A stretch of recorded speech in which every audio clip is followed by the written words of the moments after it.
ask you about the title, Coco, because it's a beautiful title, but in Mexico, you know, it relates to an entity that's scary for children.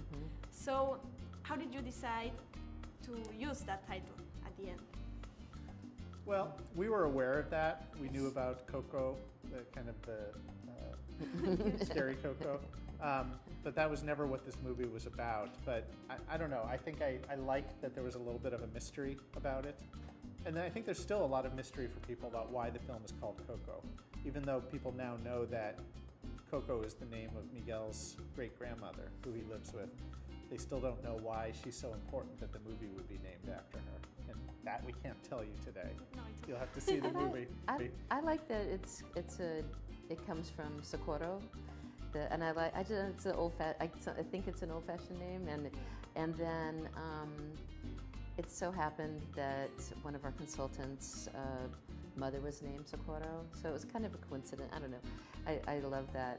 Also, the shape to it. It was our code name for a long time. Every time we make a movie, before we have a title, we have a code name for it. And every once in a while, those code names end up being the name of the movie. Wow.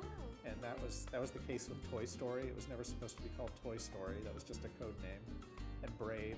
I'm really curious about, I know you do a lot of research trips for every movie. And talking about movies that have a country there, like really significantly, Ratatouille and Brave are the other ones. But I still think that for this movie in particular, this thing was bigger than for the other movies. Is that something that I feel because I'm Mexican and then I've seen this more, or is it something that really happened? No, it's true. I mean, yes, on Ratatouille and Brave, those both took place in specific places, specific countries, and so there was important research that needed to be done. But with Coco, we're not only telling a movie that takes place in Mexico, but it's about a revered tradition in the country and in the culture, and it was that much more important that we tell the story right, that we make it accurate, that we tell it from a place of deep respect, and so I think we had more on our shoulders on this film than any other film that we've made in terms of telling the story right. You were really surprised when you found out that a lot of families live together, like generations and generations live together in one house. But this particular thing with the chancla, that you hit somebody, what did you think about it? Like the first time that you knew that happened, like what were your thoughts, like your reactions? I had heard of it before, but originally Abuelita, Miguel's Abuelita, we gave her a wooden spoon that she had tucked into her apron string, and she would pull that out and whack people with it. And it was in showing it to our cultural consultants that one of them, Lalo Alcaraz, said, he drew us a drawing one day, he said, no, you got to give her a chancla, she's got to pull off her shoe.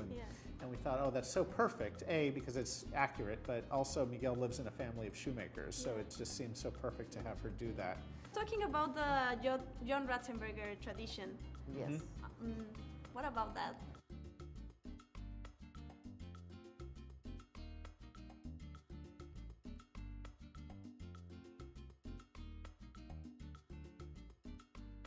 He has a line, right? He does have a line in the movie, because we weren't going to be the ones to break the tradition. You cannot say the line, right? No, people have to figure it out. Okay, but he does have a line in the film. Well, we're proud that we put together an all-Latino cast on this film. It was very important to us from the beginning that we fill as much of the cast as we could with Latino actors and specifically Mexican actors. So they're not all Mexican, but a good number of them are. But John Ratzenberger is our one token non-Latino.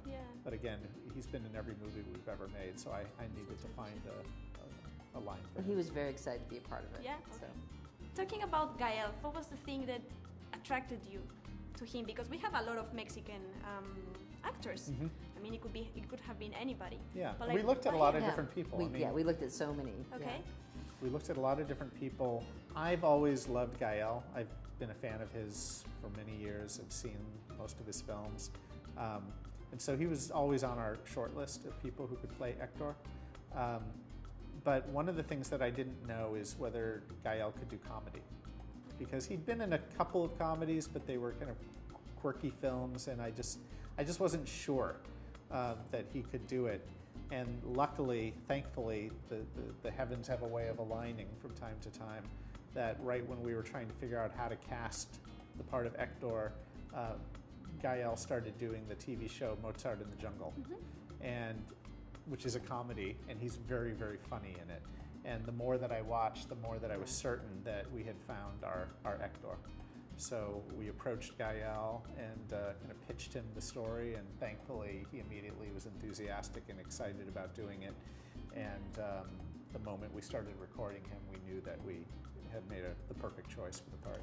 Yeah, he's so charismatic and quirky, and has so many shades, and he can also, he just has a very broad gift of talents, from comedy to deep emotion.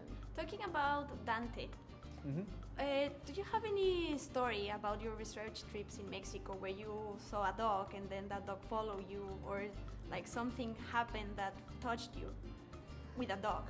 The first time we saw them was at the Dolores Olmedo Museum. I think that those were the first Xolo dogs that I'd seen in real life. Yeah. Okay. Well, we knew we wanted Miguel to have a traveling companion, mostly because we had done a lot of research into kind of old Aztec myths about traveling through the afterlife and needing to have a dog companion, and those were Xolo dogs. And so it made perfect sense to have a Xolo dog in the film, and I loved that it was a kind of dog that we'd never seen in any movie before, ever, live action or animation.